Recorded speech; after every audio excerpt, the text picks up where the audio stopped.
수필 읽어주는 남자입니다. 이번에는 이태곤 수필집 나는 친북자파다에서 어머니의 빈자리를 골랐습니다. 이 수필집 제목인 나는 친북자파다에서 친북은 책과 친하다는 의미이고 자파는 늘 앉아서 독서를 한다는 뜻입니다. 어머니의 빈자리 이태곤. 며칠 전 결혼 33주년을 보냈다. 33년이란 세월 동안 우리 부부는 어머니와 함께 살았다. 결혼기념일날 결혼해줘서 고맙다고 아내에게 이야기했다. 그 고마움은 어머님을 모시고 살아온 고마움이기도 하다.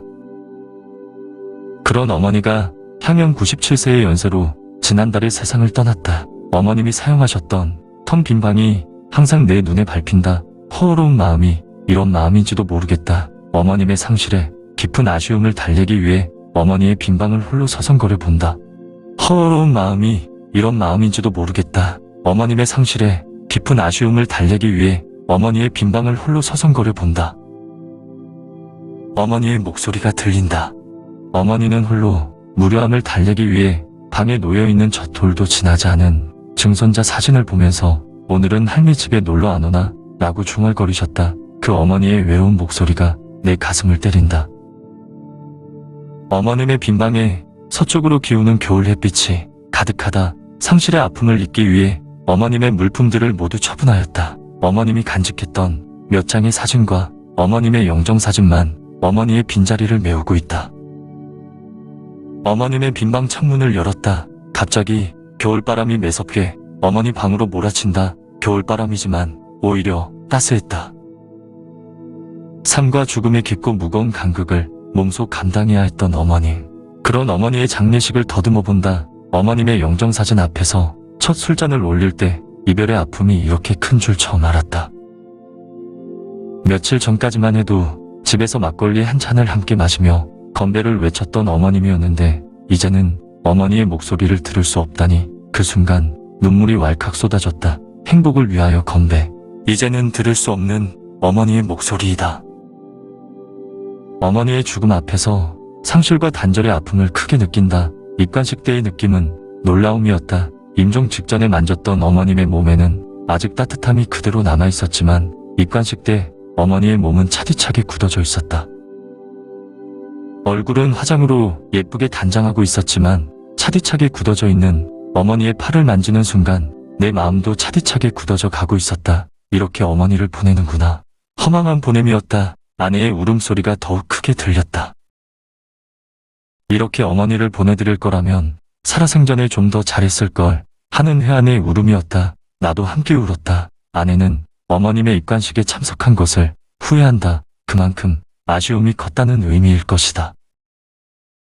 발인 때의 분위기는 모든 가족이 함께 이별의 아픔을 나누는 자리였다. 이제야말로 정든 가족들과 헤어지는 시간이었다. 어머니의 영정사진 앞에서 또 한 번 통곡을 했다. 하지만 이제는 편안하게 보내드려야지라는 마음도 함께 생겼다.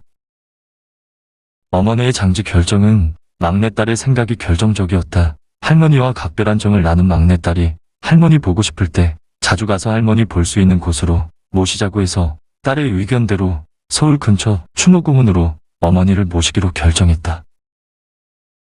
어머니를 추모공원으로 모시기 전에 영구차는 우리 집과 어머니가 자주 다니시던 노인정을 거쳐 벽제에 있는 서울시립화장터로 이동했다. 그곳에서 어머님의 시신을 화장했다.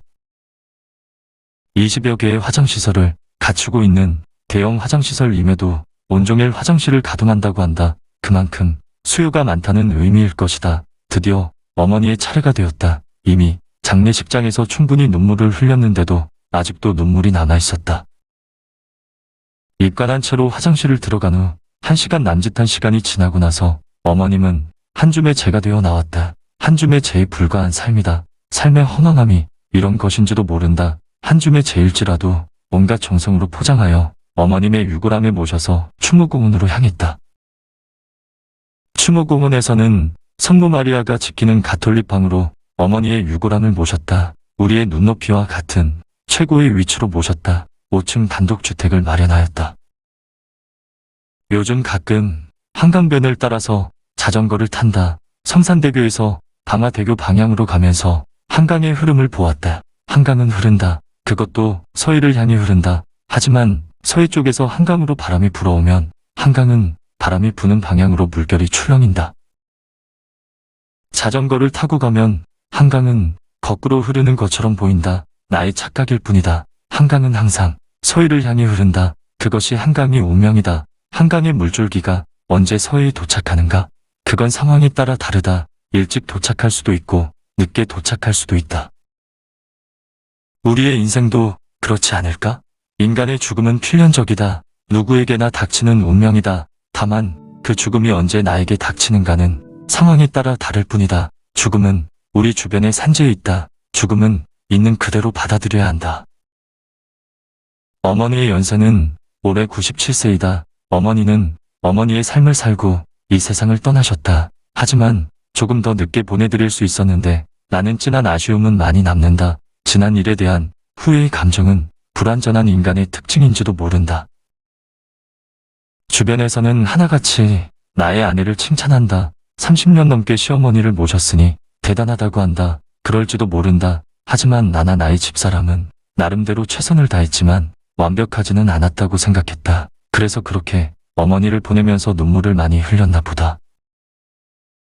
아직도 종종 나와 집사람은 어머니를 생각하면서 함께 눈물을 흘린다. 부르자는 웁니다. 라는 노랫말이 생각이 난다.